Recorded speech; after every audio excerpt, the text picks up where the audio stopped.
ನಮಃ ಸೂರ್ಯಾಯ ಚಂದ್ರಾಯ ಮಂಗಳಾಯ ಬುಧಾಯ ಚ ಗುರುಶುಕ್ರ ಶನಿಭ್ಯಶ್ಚ ರಾಹುಕೇತುವೇ ಕುರ್ವಂತು ಸರ್ವೇ ಮಮ ಸುಪ್ರಭಾತಂ. ಶ್ರೀ ಗುರುಭ್ಯೋ ನಮಃ ಹರಃ ಓಂ. ಸಮಸ್ತ ತುಳಸಿ ವೀಕ್ಷಕರಿಗೆ ಶಿವಸ್ವಾಮಿ ಗುರುಜಿಯ ಅನಂತ ನಮಸ್ಕಾರಗಳು. ಸ್ನೇಹಿತರೆ, ತಮಗೆಲ್ಲರೂ ಕೂಡ ಬುಧವಾರದ ಶುಭೋದಯ. ಭಗವಂತ ನಿಮ್ಮೆಲ್ಲರಿಗೂ ಕೂಡ ಆಯುರಾರೋಗ್ಯ ಐಶ್ವರ್ಯವನ್ನು ಕೊಟ್ಟು ಕಾಪಾಡಲಿ ಅಂತ ಬೇಡಿಕೊಳ್ತಾ 12 ರಾಶಿಗಳ ಫಲವನ್ನು ತಿಳ್ಕೊಳ್ತಕ್ಕಂಥ ಸಮಯ. ದಿನ ಬಿಟ್ಟು ದಿನ ಈ ಕಾರ್ಯಗಳನ್ನು ಮಾಡ್ತಾ ಬಂದರೆ ಮನೆಯಲ್ಲಿರ್ತಕ್ಕಂಥ ನೆಗೆಟಿವ್ಸ್ ಎನರ್ಜಿ ದೂರ ಆಗೋದು ಸತ್ಯ. ಅತ್ಯಂತ ಸರಳವಾಗಿರ್ತಕ್ಕಂಥ ಮಾರ್ಗ ಮಾಡ್ತಾ ಬನ್ನಿ. ಸಂಧ್ಯಾ ಸಮಯದಲ್ಲಿ ಮಾಡ್ತಕ್ಕಂಥ ಕೆಲಸ, ದಿನ ಮಾನಗಳಂತ ಏನಿಲ್ಲ, ದಿನ ಬಿಟ್ಟು ದಿನ ಮಾಡ್ತಕ್ಕಂಥ ಕೆಲಸ ಖಂಡಿತವಾಗಿ ನಿಮಗೆ ನೆಗೆಟಿವ್ಸ್ ಎನರ್ಜಿ ಮನೆಯಿಂದ ದೂರ ಆಗೋದು ಸತ್ಯ. ಅತ್ಯಂತ ಪರಿಣಾಮಕಾರಿಯಾಗಿ ನಿಮಗೆ ಶುಭವನ್ನು ತರ್ತಕ್ಕಂಥಿರುತ್ತೆ. ಮಾಡಿ ನೋಡಿ. ಕೊನೆಯ ಭಾಗದಲ್ಲಿ ನಾನು ಹೇಳ್ತೀನಿ. ಮೊದಲು ಪಂಚಾಂಗ ಶ್ರವಣವನ್ನು ಮಾಡೋಣ.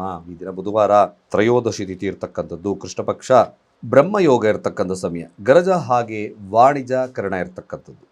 ಚಂದ್ರ ಪೂರ್ವ ಭಾದ್ರಪದ ನಕ್ಷತ್ರ ಕುಂಭರಾಶಿಯಲ್ಲಿ 9:36 ನಿಮಿಷದವರೆಗೂ, ತದನಂತರ ಮೀನರಾಶಿ ಪ್ರವೇಶವನ್ನು ಮಾಡ್ತಾನೆ. ಇವತ್ತಿನ ಕಾಲಮಾನವನ್ನು ನೋಡೋದಾದರೆ ರಾಹುಕಾಲ ಮಧ್ಯಾಹ್ನ 12:20 1:53 ಹಾಗೆ ಯಮಗಂಡ ಕಾಲ ಬೆಳಗ್ಗೆ 7:42 9:14 ಗುಳಿಕ ಕಾಲ ಬೆಳಗ್ಗೆ 10:47 ಮಧ್ಯಾಹ್ನ 12:20 ಹಾಗೆ ದುಷ್ಟ ಮುಹೂರ್ತವನ್ನು ನೋಡೋದಾದರೆ ಇದು ಕೂಡ ಬೆಳಗ್ಗೆ 11:55 ಮಧ್ಯಾಹ್ನ 12:47 ಕಂಟಕ ಮೃತ್ಯುದೋಷ ಇರತಕ್ಕಂಥದ್ದು ಸಹಿತವಾಗಿ ಸಂಜೆ 5:03 5:55 ಸ್ನೇಹಿತರೆ, ಚಂದ್ರ ಪೂರ್ವ ಭಾದ್ರಪದ ನಕ್ಷತ್ರದಲ್ಲಿ ಸ್ಥಿತನಿದ್ದಾನೆ.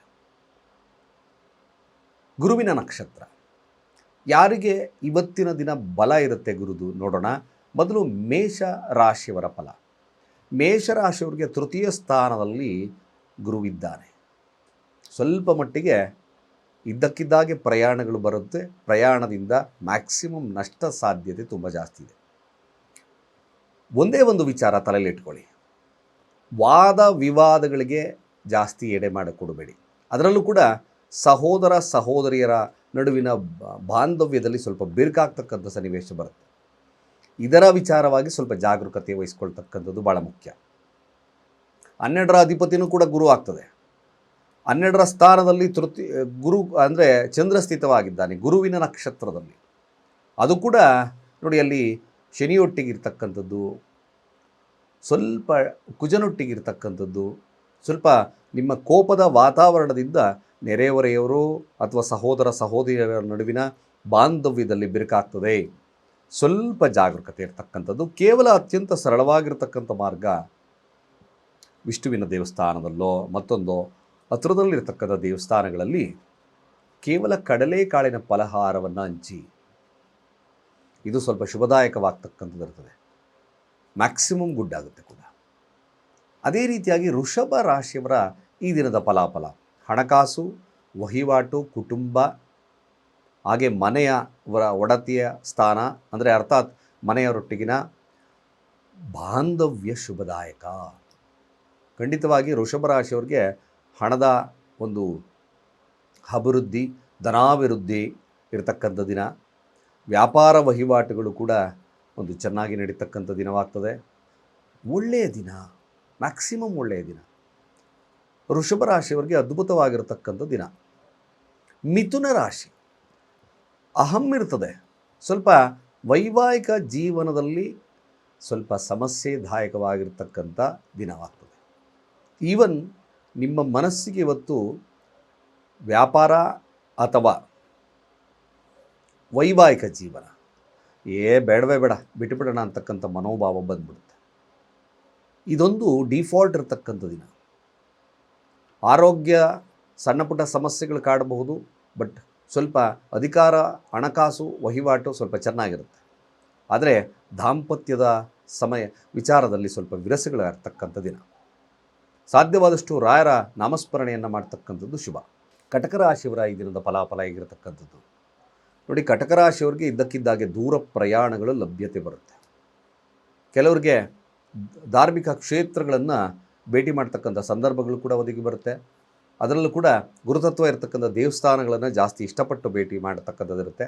ಸಣ್ಣ ಪುಟ್ಟ ಆರೋಗ್ಯದಲ್ಲಿ ವ್ಯತ್ಯಾಸಗಳನ್ನು ಹೊರತುಪಡಿಸಿದ್ರೆ ಈ ದಿನ ಅಷ್ಟು ಸಾಧಾರಣವಾಗಿರ್ತಕ್ಕಂಥ ದಿನವಾಗ್ತದೆ. ಮಕ್ಕಳು ಸ್ವಲ್ಪ ಖರ್ಚುಗಳನ್ನು ತರ್ತಕ್ಕಂಥದ್ದು ಸಾಧ್ಯತೆ ಬರುತ್ತೆ. ನೀವು ಕೂಡ ಹಳದಿ ವಸ್ತ್ರದಾನ ಅಥವಾ ಅರಳಿ ಮರದ ಬುಡಕ್ಕೆ ನೀರನ್ನು ಹಾಕ್ತಕ್ಕಂಥದ್ದು ಇವೆಲ್ಲ ಸ್ವಲ್ಪ ಮಟ್ಟಿಗೆ ನೆಗೆಟಿವ್ಸನ್ನು ಕಡಿಮೆ ಮಾಡುತ್ತೆ. ಸಿಂಹರಾಶಿಯ ಫಲಾಫಲ ಇದ್ದಕ್ಕಿದ್ದಾಗೆ ಹಣಕಾಸು ವಹಿವಾಟುಗಳು ಬರ್ತಕ್ಕಂಥದ್ದು ತುಂಬ ಜಾಸ್ತಿ ಇದೆ. ಇದ್ದಕ್ಕಿದ್ದಾಗೆ ಬರುತ್ತೆ. ಹನ್ನೆರಡು ಮನಿ ಪ್ರಾಪ್ತಿ. ಯಾವುದಾದ್ರೂ ಶೇರ್ ಮಾರ್ಕೆಟಲ್ಲಿ ಇದ್ದಕ್ಕಿದ್ದಾಗೆ ಲಾಭ ಬರ್ತಕ್ಕಂಥದ್ದು, ಲಾಟ್ರಿಯಲ್ಲಿ ಲಾಭ ಬರ್ತಕ್ಕಂಥದ್ದು. ಒಟ್ಟಾರೆಯಾಗಿ ಸಿಂಹರಾಶಿಯವರಿಗೆ 12 ಮನಿ ಪ್ರಾಪ್ತಿ. ಸ್ವಲ್ಪ ಕೋಪ ನಿಯಂತ್ರಣದಲ್ಲಿಟ್ಕೊಳ್ಳಿ, ಖಂಡಿತವಾಗಿ ಶುಭದಾಯಕವಾಗಿರ್ತಕ್ಕಂಥ ದಿನ. ಹಾಗೆ ಕನ್ಯಾ ರಾಶಿಯವರ ಈ ದಿನದ ಫಲಾಫಲ ಆಗಿರ್ತಕ್ಕಂಥದ್ದು, ಕನ್ಯಾ ರಾಶಿಯವ್ರಿಗೂ ಸಹಿತವಾಗಿ ವ್ಯಾಪಾರ ವಹಿವಾಟುಗಳಲ್ಲಿ ಶುಭದಾಯಕವಾಗಿರ್ತಕ್ಕಂಥ ದಿನ, ಲಾಭವನ್ನು ತಗೊಳ್ತಕ್ಕಂಥ ದಿನ, ಹೊಸ ಕೆಲಸವನ್ನು ಪ್ರಾರಂಭದಲ್ಲಿ ವಿಶೇಷವಾಗಿರ್ತಕ್ಕಂಥ ಒಂದು ಸನ್ಮಾರ್ಗವನ್ನು ಸಿಗ್ತಕ್ಕಂಥ ದಿನ. ಹಾಗೆ ದಾಂಪತ್ಯದಲ್ಲೂ ಕೂಡ ವಿಶೇಷವಾಗಿರ್ತಕ್ಕಂಥ ಫಲಲಭ್ಯತೆ ಆಗುತ್ತೆ. ಹೆಸರು ಕೀರ್ತಿ ಪ್ರತಿಷ್ಠೆ ರಾಜಕೀಯವಾಗಿರ್ತಕ್ಕಂಥ ವಿಚಾರಗಳಲ್ಲಿ ಖಂಡಿತವಾಗಿ ಲಾಭದಾಯಕವಾಗಿರ್ತಕ್ಕಂಥ ದಿನ. ಕನ್ಯಾ ರಾಶಿಯವರಿಗೂ ಒಳ್ಳೆಯದಾಗಲಿ. ಅದೇ ರೀತಿಯಾಗಿ ತುಲಾರಾಶಿಯವರ ಈ ದಿನದ ಫಲಾಫಲ ಹೇಗಿರ್ತಕ್ಕಂಥದ್ದು, ಖಂಡಿತವಾಗಿ ತುಲಾರಾಶಿಯವರಿಗೆ ಒಂದು ಬದಲಾವಣೆಗೆ ಅವಕಾಶಗಳನ್ನು ನಿರ್ಮಾಣ ಮಾಡ್ತಕ್ಕಂಥ ಸಮಯ. ಬರೆದಿಟ್ಕೊಳ್ಳಿ ಇದನ್ನು. ಮ್ಯಾಕ್ಸಿಮಮ್ ಒಂದು ಬದಲಾವಣೆ, ಧಾರ್ಮಿಕ ಕ್ಷೇತ್ರದ ಭೇಟಿ, ಸಂಧಾನದಿಂದ ಕೆಲವೊಂದು ಇತ್ಯರ್ಥಗಳು ವಿಚಾರಗಳಲ್ಲಿ ಇತ್ಯರ್ಥ ಆಗ್ತಕ್ಕಂಥದ್ದು ಕೂಡ ಇರುತ್ತೆ.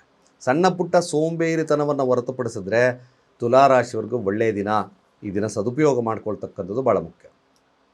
ಅದೇ ರೀತಿಯಾಗಿ ವೃಶ್ಚಿಕ ರಾಶಿಯವರ ಫಲಾಫಲ ಆಗಿರ್ತಕ್ಕಂಥದ್ದು, ಸ್ವಲ್ಪ ಕೋಪದ ವಾತಾವರಣದಿಂದ ಪ್ರೀತಿಯ ವಿಚಾರಗಳಲ್ಲಿ, ಹಣಕಾಸಿನ ವಿಚಾರಗಳಲ್ಲಿ, ಕೆಲಸದ ವಿಚಾರದಲ್ಲಿ ಸ್ವಲ್ಪ ತೊಡಕುಗಳು ಬರ್ತಕ್ಕಂಥ ಸಾಧ್ಯತೆಗಳನ್ನು ತೋರಿಸುತ್ತೆ.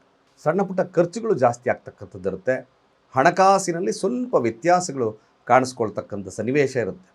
ಸಾಧ್ಯವಾದರೆ ಅತ್ಯಂತ ಸರಳವಾಗಿರ್ತಕ್ಕಂಥ ವಿಧಾನ, ಕಡಲೆ ಹಿಟ್ಟನ್ನು ಇರುವೆ ಗೂಡಿಗೆ ಹಾಕ್ತಕ್ಕಂಥ ಕೆಲಸವನ್ನು ಮಾಡಿ. ಓಂ ಬ್ರಹ್ಮ ಬ್ರಹ್ಮಸ್ಪತಯೇ ನಮಃ ಮಂತ್ರವನ್ನು ಹೇಳಿ ಗುರುಬಲ ಜಾಸ್ತಿ ಆಗುತ್ತೆ. ಅದೇ ರೀತಿಯಾಗಿ ಧನುರಾಶಿಯವರಿಗೆ ಭೂಮಿಯ ವಿಚಾರದಲ್ಲಿ ಲಾಭವನ್ನು ಪಡಿತಕ್ಕಂಥ ದಿನ. ಹಾಗೆ ವ್ಯಾವಹಾರಿಕವಾಗಿ ಶುಭದಾಯಕವಾಗಿರ್ತಕ್ಕಂಥದ್ದು. ಮದುವೆ ವಿಚಾರಗಳು, ಮದುವೆ ಮಾತುಕತೆ ವಿಚಾರಗಳು, ಕಂಕಣ ಭಾಗ್ಯ ಲಭ್ಯತೆ ಇದೆ. ಖಂಡಿತವಾಗಿ ಒಳ್ಳೆಯ ದಿನ, ಸದುಪಯೋಗ ಮಾಡಿಕೊಳ್ಳಿ. ಮಕರ ರಾಶಿ, ಮಕರ ರಾಶಿಯವರಿಗೆ ಸಾಧ್ಯವಾದಷ್ಟು ಕೆಲಸದಲ್ಲಿ ತಲ್ಲೀನತೆ ಇರತಕ್ಕಂಥ ದಿನ. ಸಾಧ್ಯವಾದಷ್ಟು ಅಧಿಕ ಪ್ರಯತ್ನದಿಂದ ಗೆಲುವನ್ನು ಸಾಧಿಸ್ತಕ್ಕಂಥ ದಿನವಾಗ್ತದೆ. ಆರೋಗ್ಯದಲ್ಲಿ ಸಣ್ಣ ಪುಟ್ಟ ವ್ಯತ್ಯಾಸಗಳು ಕಾಣಿಸ್ಕೊಳ್ತಕ್ಕಂಥದ್ದು, ಗ್ಯಾಸೈಟಿಸ್ ಆಗ್ತಕ್ಕಂಥ ಸಾಧ್ಯತೆ ಬರ್ತದೆ. ಸ್ವಲ್ಪ ಆಹಾರದ ವಿಧಾನಗಳಲ್ಲಿ ಸ್ವಲ್ಪ ಜಾಗರೂಕತೆಯಿಂದ ವರ್ತನೆಯನ್ನು ಮಾಡ್ತಕ್ಕಂಥದ್ದು ಭಾಳ ಮುಖ್ಯ. ಯಾರು ಮಕರ ರಾಶಿಯಲ್ಲಿದ್ದೀರೋ ಸಾಧ್ಯವಾದಷ್ಟು ಕೂಡ ನೀವು ಕೂಡ ರಾಯರ ಸನ್ನಿಧಾನವನ್ನು ಭೇಟಿ ಮಾಡಿ, ಗುರುತತ್ವ ಇರ್ತಕ್ಕಂಥ ದೇವಸ್ಥಾನಗಳನ್ನು ಭೇಟಿ ಮಾಡೋದು ಶುಭದಾಯಕ. ಕುಂಭ ರಾಶಿಯವರ ಈ ದಿನದ ಫಲಾಫಲ ಆಗಿರ್ತಕ್ಕಂಥದ್ದು ಭಾಳ ವಿಶೇಷವಾಗಿ ನಿಮ್ಮ ಒಂದು ನಾಲೆಡ್ಜಿಂದ ಅಧಿಕವಾಗಿರ್ತಕ್ಕಂಥ ಲಾಭವನ್ನು ಮಾಡ್ತೀವಿ.